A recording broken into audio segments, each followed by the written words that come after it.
Hello, and thanks for joining us for our Irish Angle show, our weekly look back at all things that happen in horse racing. And this week it'll be focused almost entirely on the Dublin Racing Festival, which happened last weekend, a cracking weekend of racing. And Emma, Nagle, you were there on Saturday to see the best of it, Galopin Des Champs and all. What did you make of it? Sure, it was a brilliant day's racing on track. I'd say anyone who's there would say the same. I was there for it last year, and to be honest, it wasn't the most enjoyable experience from a crowd point of view. I suppose it was really busy, but they've made changes this year. In fairness, they restricted the crowd. I think 1,500 less people. Loads of extra toilets, loads of extra. The bars are much more better organised. If you kind of timed it right, you'd never really have to queue for a drink, and you get into the bathroom, no bother at all.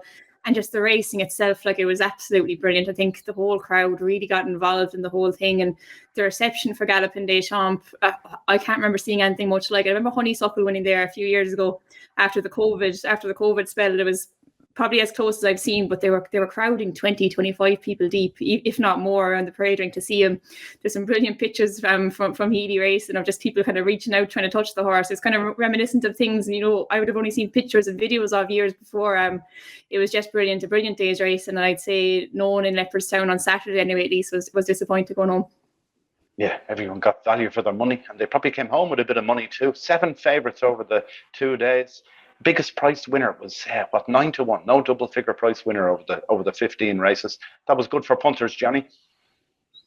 It was, yeah, and I'd say a lot of punters who went there and kind of maybe weren't that accustomed to going betting. Like if you went and you back final demand, Hello Neighbour, Marsburg, Galopin Des Champs, you would have thought this was easy. And I'm actually out of the country the last couple of days, but to see the response to Galopin Des Champs, that's kind of gone out of racing a lot. That's the public doesn't seem to have maybe the appreciation of the racehorse that it used to, or certainly that public seems to stay at home more often. But the Dublin Racing Festival, people are very, very quick in racing to knock ideas, stuff that's done to change things or to, potentially improve things. The Dublin Racing Festival has been a phenomenal success, and I know it was born out of, the idea of Champions Weekend, but it has, I never expected the amount of, we talk about this, so we don't get enough British horses over, and there's a reason for that. But to get these British racegoers over and to make racing a tourism thing again is fantastic. And to see a horse like Galopin Des Champs win as he did, I actually feel there were horses in behind who emerged with some credit, and it's going to be hard for him to just keep going at the top level.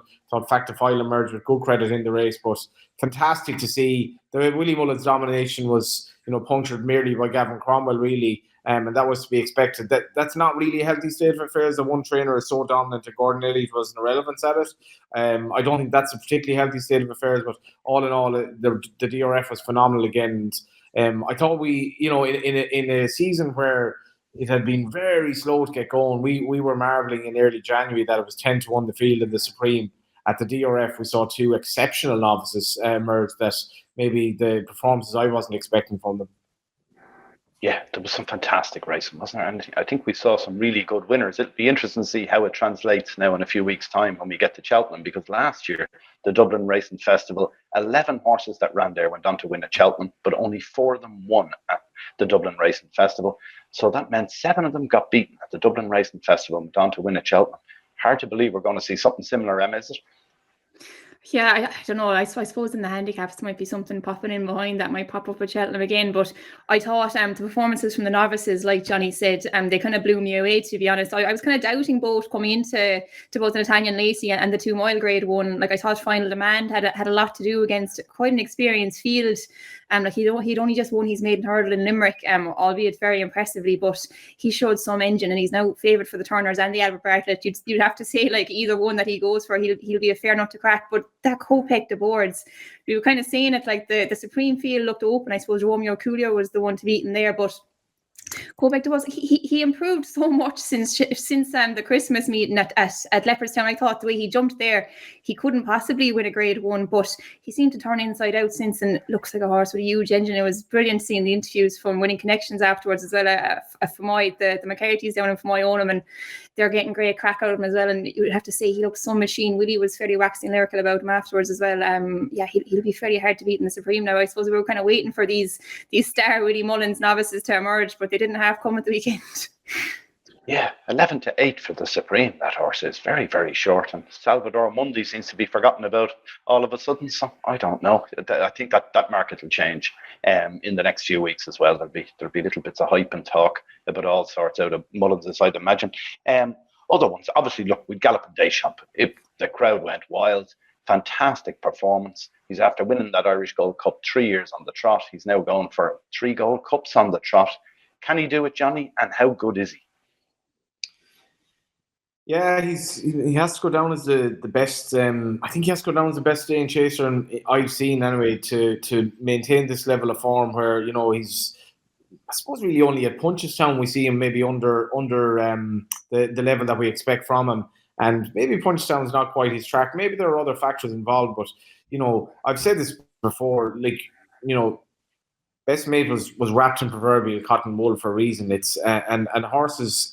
At the staying division, they get different preps depending on the trainer. And Willie Mullins has asked this horse to run in the top races basically from from going into senior chase, and he's ended up in the Gold Cup, going on to Punchestown each season. Really, really difficult races and stay at the top. And the way he races as well, like he was kind of going to take no prisoners, I suppose, at Leopardstown at the weekend.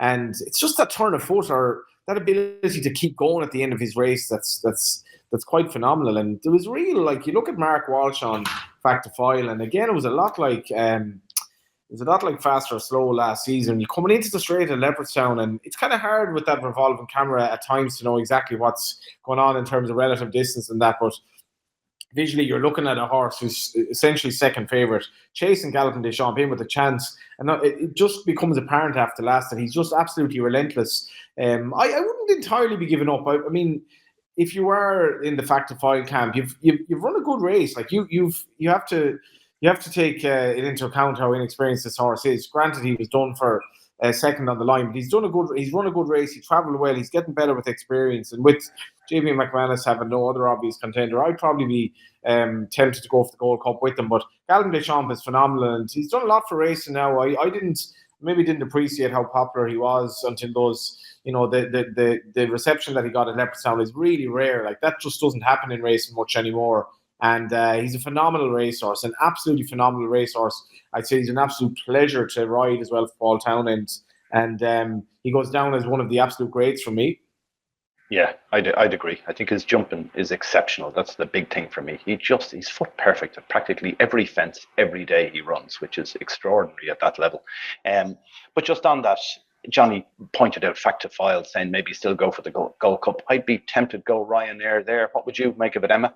Yeah, I don't know. I find it hard to see Fact to File reversing the form of Galopin Des Champs, to be honest, unless it's dropping back in trip. Like, coming out, like, even the way Paul rode him at the weekend, I thought he was kind of just waiting for something to comfort him. Like, the last couple of ones he had in Leopardstown, Paul kind of drove on and kind of ended the race down the back straight. But I'd say he was just toying with the opposition at the weekend. He kind of gave them all a bit of a chance, even coming down to the last, but he accelerated away from. I thought, like, if Fact to File was probably ever going to beat Galopin Des Champs, it might have been for a turn of foot like there, but Galopin just had too much of them. Like, there was a brilliant picture from jumping the last. He stood off a mile back, the rest of them only coming to it, and he was already in the air.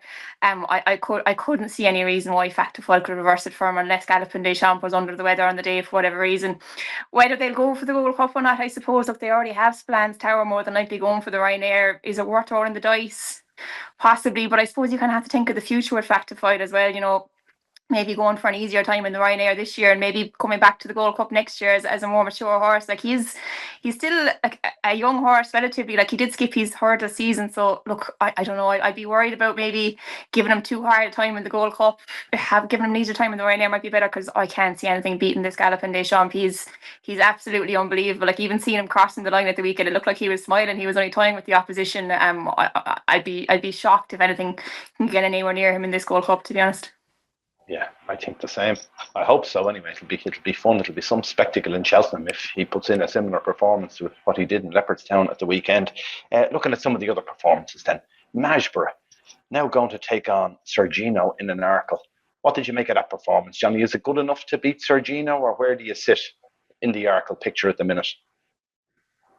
It's hard to compare them. I know Andy Holding on the time figures does work for Oddschecker. He's of the opinion, well, he was of the opinion before this weekend that Dutton would live with Sergino, and you got to look at Ballyburn and say, like, Sergino made him look really, really second rate, and Ballyburn wasn't at his best at Kempton, but Sergino does look a bit of a freak, to be fair, but so does Marshborough. And I was anticipating Atlantique to struggle on the ground, but Firefox probably sort of ran his race. Touch Me Not as a solid 147 rated horse.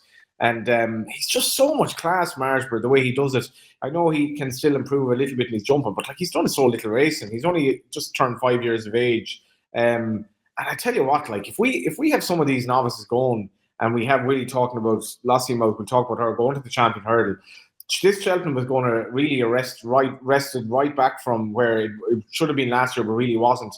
Marshborough taking on Sergino would be sensational, and you can imagine the market as well, how lively would be in it. One of the McManus camp is the confidence behind Marshborough, but it's really, really hard to knock him. Like, he's been practically flawless so far over fences, and if Sergino can give him a ready beating, he'd be an absolute superstar, I think, because Marshborough's beaten horses here at 147 and 151 by 9 lengths when he could be beating them by at least 15. I love this horse, the way he goes about it and the way Willie speaks about him, and I think he just has serious novices at the moment, and I think he was 4-1 before the weekend for the Arkle. Maybe the price are about right now. With a brilliant performance. Yeah, you touched on one there, Lossiemouth, of course, and Stateman. Lossiemouth, of course, she didn't get to finish her race. We didn't get to see would she beat Stateman.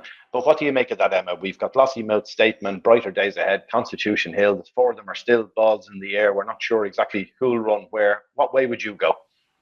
Well, I think Willie came out and confirmed she's going to go for the champion hurdle now. At least I was listening to Rich Ritchie on the TV before the race, and he was kind of saying, look, if they got beat, she'd probably go for the mares. But God, it was an awful pity, and she's like, it was just brilliant to see her getting back up, I suppose, first of all, and brilliant to see Danny was okay, because it looked like he might have been hurt for a bit too, but he was alright afterwards as well, thank God. Look, it's kind of it was so far out, it was hard to know what was going to happen. They were both travelling well, and just looking at it, it just looked like she kind of second guessed herself and walked through the hurdle. But geez, thankfully she got back up. I'm hoping she'll go for the champion hurdle. I was glad to see Willie saying it, because I think we all want to see these top class horses racing against each other and going for the mares. Look, if she was beat by Stateman fair and square at the weekend, you can maybe see the case for it, but I think she probably deserves another roll at the dice. The way the races run, like they went to fair a clip, probably got her more acclimatized to that 2 mile pace, and I think they just have to roll the dice again. And I'd say Rich Ritchie seems fairly game for that kind of thing, and Willie as well. So yeah, it was a pity. Like, it was one of the races I was probably most looking forward to at the weekend, because it was going to tell us an awful lot more about that champion hurdle picture, and I'm still kind of hoping by her days ahead might go there as well. I think the fact that maybe Gordon skipped the Irish champion at the weekend might give you a little bit of hope. Maybe he's just trying to keep her fresh for that big showdown again. So look, I was kind of hoping we'd know more about the champion hurdle picture, but I suppose it leaves things interesting coming into Cheltenham, similar to the Arkle, like what Johnny was saying. Like, it was kind of a clash we were waiting to see last year, Marshborough versus Sergino, but we're probably going to get it this year. And like, I was sitting in the stand there right in front of the winning post at the weekend, and I'd say plenty of punters had backed the Galopin Des Champs from Marshborough Double, and there was kind of oohs and ahs from the crowd at some of the fences with Marshborough. Like, in fairness, he never really lost any momentum. I think he might have nodded his head a bit after one, but like, even when he got in close to a fence, he was very quick after. Maybe he wasn't as exuberant as we saw from Sergino in Kempton, but he does look like a proper 2 mile chaser. Like, he really attacks these fences, and yeah, that'll be some showdown again. It's kind of, I suppose the DRF kind of built us up even more for the Cheltenham Festival, because a lot of those clashes are still alive, I suppose, coming into it. Stateman and Lossiemouth had an awful lot going for it, Vinny, as well, because you could write 10,000 words on that race, and the fact that it was so unique, where it was a match where it was very, very easy to back either horse, even though both horses were from the same stable. That took nothing whatsoever away from the race. Danny Mullins is, as a son of Tony, it's not a major surprise. He is a bit of a maverick at times. We saw that at Limerick last year. And what he was going to do to kind of not only win on Lossiemouth, but beat Stateman tactically was going to be fascinating. And it was shaping up to be this, like, a real race of the ages where, like, regardless of who you were on, it was going to be hard to call. And as a punter as well, like, this was a weird one. Like, I didn't have a bet in the race, but if you back Stateman, it must have been a bit of a weird feeling, because you knew you've got this kind of you've got your heartbeats going, like you've had say if you had a good betting state, man, and you're like, this is going to be really exciting here, and all of a sudden you're effectively just given the cash there's no jeopardy whatsoever, and then you're like, oh, that on the one level that's great, but like how is the mare here, how is the jockey who's fallen? And that's the weird thing about sometimes when you're gambling, when you're dealing with the especially in a match when basically your only rival is gone.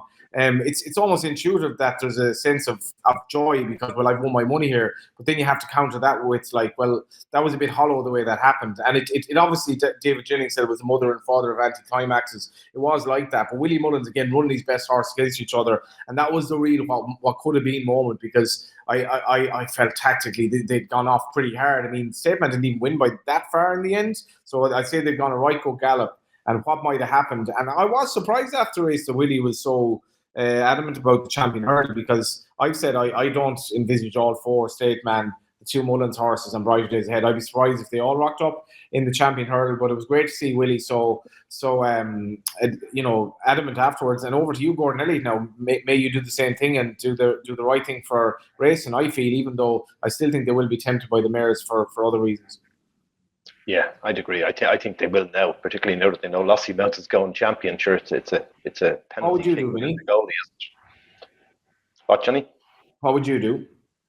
What would I do? I'd run them all in the champion. Yeah. And Constitution Hill beat them all. That'll be the end of it, and we move on to the next day.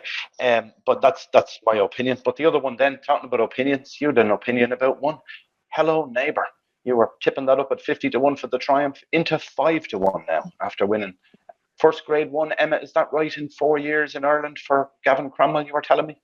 Yeah, I couldn't believe that. I think Gavin said that after the race. Obviously, he'd won grade ones in the UK in that time, but the first grade one in Ireland in 4 years, like, it's hard to believe. Like, for a trainer like Gavin Cromwell, like, Gavin had a great weekend, and he kind of, all the way through the season in Ireland, he pops up with big winners. But it probably just shows the level of competition at the very, very, very highest level. Like, it's very, very hard to beat the likes of Willie Mullins in these grade ones in Ireland, and it's brilliant to see Gavin with a horse like this, kind of a real top level juvenile hurdler, and it's hard to fault the horse. Like, I thought maybe that Lady Big Allen had a good chance of reversing the form from Christmas time. But Hello Neighbour seemed to improve again. In fairness, they put the hood on him. Maybe a little bit keen is the only thing you could knock him for, but just looks like a really, really straightforward horse, like unbeaten on all starts so far. I know all the rage will be about the UK horses coming into the Triumph Hurdle, but it's very hard to knock this horse as well. And if he gets to Cheltenham in good nick, it'll give Gavin a good chance of getting a grade one winner over there as well. But yeah, I thought first grade one winner in 4 years for Gavin Cromwell. It blew my mind. In Ireland, it was a crazy stat, I thought. Yeah, I do so few anti-post bets now, like Vinny. It was just good to have a bet like that and have an interest. It happens that the British juvenile division is incredibly strong, but like I thought it was an interesting race to watch because he did have the hood on and settled very well. He didn't run away from them at the finish, but he was still very good. And Lady Vega Len only sort of a length and a half behind. I meant to say on Danny Mullins as well. This is a stat that was thrown at one of my WhatsApp groups. If true, he's had 28 grade one winners, never on a favourite. It's really incredible stuff. Like, just goes to show as well, if you're riding Willie Mullins sort of second and third strings, like you're actually in a privileged position with 28 grade one wins and never on a favourite. That is astonishing, all right, isn't it? Yeah. Look, let's have another little look back, not so much at the race in itself, but just the general what happened. With Willie Mullins, he said he dominated. He won over $1 million in prize money. Just Gordon Elliott, he 26 runners and no winner. Now, he didn't run some of his best horses. One of them that he sidestepped the meeting with was Jerry Calam, and he's announced this morning that horse is now out for the season. So it's not great times for Gordon, is it, going forward? Looking at Cheltenham, he's not like he's got T Hoopu, I suppose, as his main flag bearer at the moment, and Brighter Days Ahead. But outside of the two of them, he looks a bit light, does he, Emma? Yeah, I suppose it's probably more of a case that he wasn't particularly targeting the DRF. Probably look, for whatever reason, he kind of felt it was better to go straight to Cheltenham with a few of these horses. But yeah, like, he'll probably still have a good Cheltenham festival, like the two you mentioned there, and the likes of, I was disappointed Better Days Ahead was pulled out as well. I thought he might have ran well in that race, albeit it was a bit short. Croke Park ran well over the weekend. I'd say it was more the fact that his top horses just weren't there, rather than his horses were running particularly disappointing, which was a pity. And like, I think a few people were mentioning Warren Greatrix was interviewed, and he was saying how well he was treated over there as a UK trainer coming over. It was disappointing not to see a few more of those as well, like, because the prize money on offer, like Willie Mullins Mullins winning $1 million in prize money. Obviously it's very hard to beat him, but like if there was a higher level of competition, maybe coming from across the Irish Sea, maybe they would have taken a little bit away from it as well. But look, I think maybe coming into the weekend, the Mullins domination was built up so high, like everyone was thinking, oh sure, he'll win every single race. But I think just watching the racing over the weekend, it wasn't really taken away from anything for me anyway. In particular, we saw some serious winners, and there was a nice spread. Like Emmett Mullins had 2, Gavin Cromwell had a good weekend. I wouldn't leave that kind of Mullins, winning a lot of big races, take anything away from it for me, because it was still a brilliant weekend of racing. Yeah, what I thought was interesting as well was the Grade 1 races, 8 of them, which are the ones that most people focus on anyway, certainly with Cheltenham in mind as well.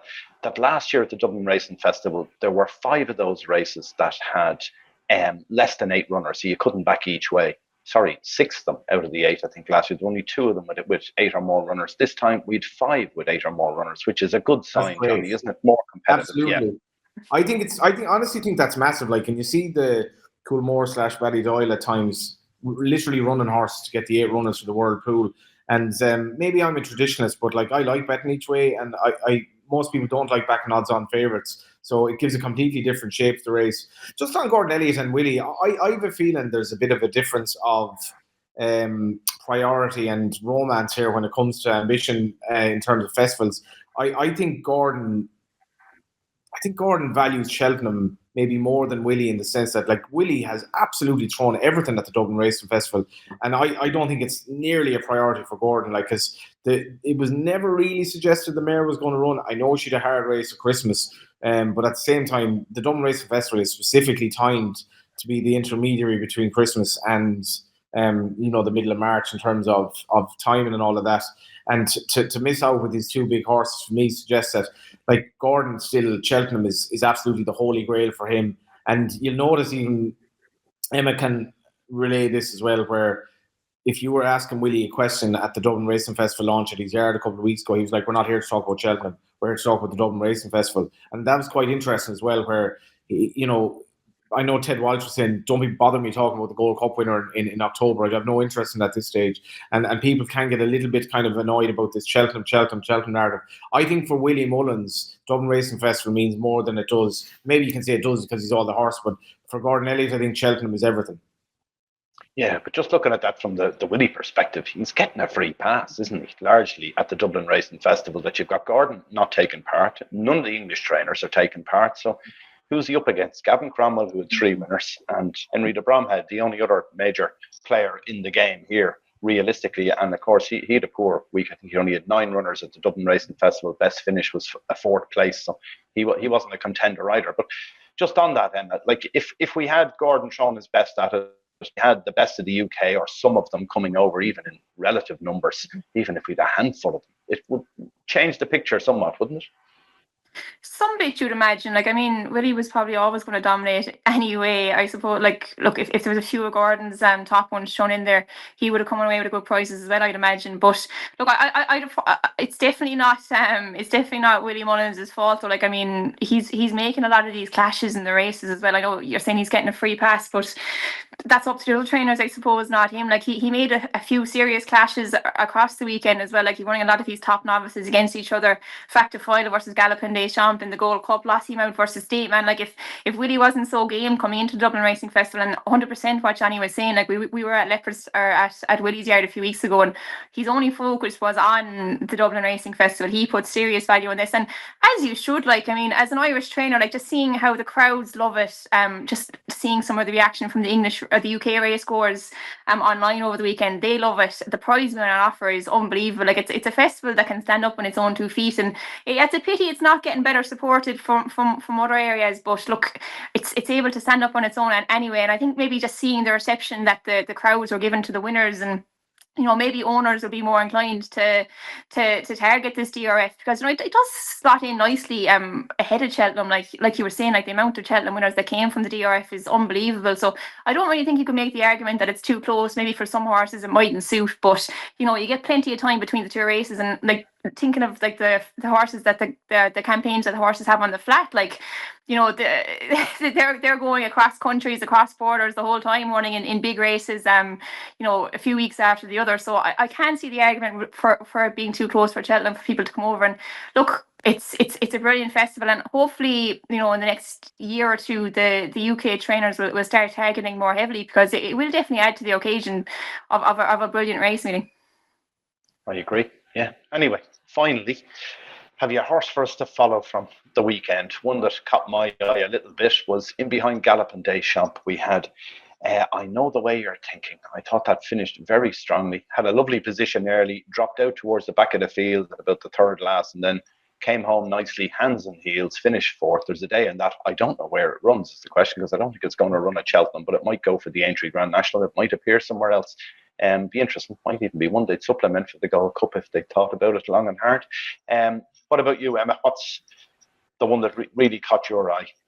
I suppose, look, outside of the big fancy novices, in the last handicap hurdle of the day on Sunday, the 2 mile handicap hurdle, I thought Stormheart was really eye catching. He was a good juvenile hurdler. It's his first time in handicap company. He looked like he was going dropping out the back of the screen, turning into the home straight, but he stayed on really well. Offer mark of 140. Hard to know what the handicapper will do with him from here, but you'd imagine if he can get a nice handicap somewhere, he's definitely one. I'd probably stepping up and trip again, maybe to 2.5 miles. Like those juvenile hurdlers often want a bit of a trip. He's one I definitely say is probably handicapped to win something at some stage. Excellent. And Johnny, what about yourself? Yeah, it's funny, Vinny. Like, just looking back here, you know, the horse we haven't actually had time to talk about. Solness deserves great credit as well. Like, I know that was a bit of a mad race with Gaelic Warrior, so disappointing. Solness deserves great credit. Final Demand for me, I thought it was like a Denman-like performance. I thought, Denman was beaten as a novice hurdler at Cheltenham. Jesus Christ, for a horse he's by walking the park, so he's bred to have a bit of class, but like he absolutely destroyed them over a stay-in trip. I felt he was phenomenal. The horse I'm going to give going forward, best of luck to Pat Martin joining Gavin Cromwell, and that I was talking to Pat briefly at the weekend, and he was on about how much he was already learning off Gavin. Gavin is one of these trainers, I think, who's like he's like the managers of sort of Tipperary and Galway and Cork and all that, when Brian Cody and Kenny were dominant, just like, how do we match them? How do we get up to that level? And Gavin is just really hungry with really good flat horses, and he has obviously the good juvenile Hello Neighbour. But he also has Back to Normal. That's my horse to follow. I really liked Sequestered in that handicap on Sunday yesterday. I thought he looked unexposed. He was well backed. He did a couple of sketchy jumps, but he did very little wrong. And this lad just absolutely went on by him. Was trained by Mags Mullins for won a bumper in Ballinrobe for Mags, and then had sort of nice form before, including at Leopardstown.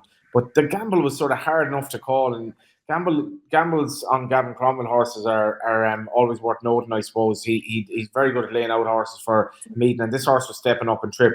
Jeez, he just sauntered by. I couldn't get over it. I don't know what his revised mark is.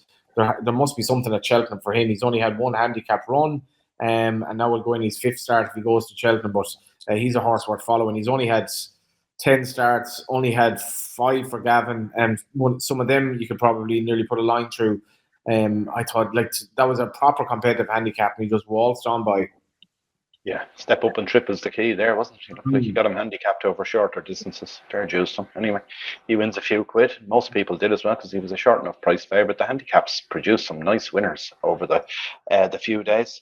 Anyway, looking ahead, make sure to subscribe to our channel. We've got a new show coming out on Friday, a new eye catcher show with Don McLean and Ed Quigley, and they're going to be looking ahead to Cheltenham and pinpointing some eye catchers they see for Cheltenham in the next few weeks. So watch out for that on Friday. And if you do subscribe to our channel, you get a notification about it. Do gamble responsibly, and we'll be back again next week for more of the same. Thanks for watching. Bye for now.